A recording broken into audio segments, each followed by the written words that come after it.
Hi there, Richard here.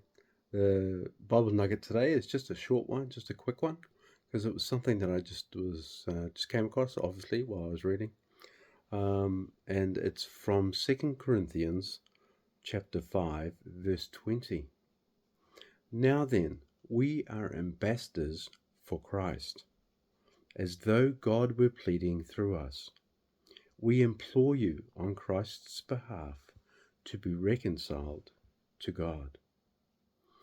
For he made him who knew no sin to be sin for us, that we might become the righteousness of God in him.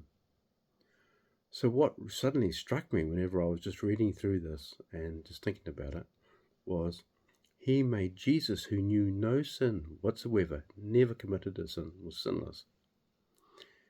It wasn't that he got him to know about sin. Jesus had to become sin. Jesus had to be our sin.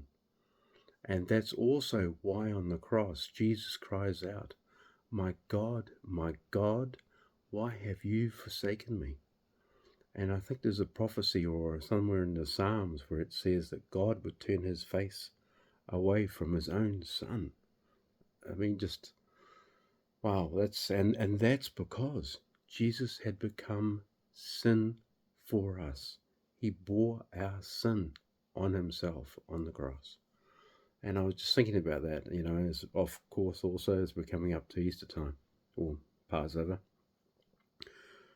It makes you think about that a bit more. And one of the things that God's also been talking to me about recently is how we see sin and how vastly, vastly different that is to how God sees sin.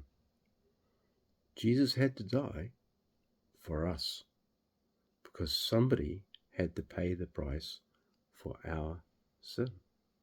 And it could only be Jesus because he was the only sinless one who could do that.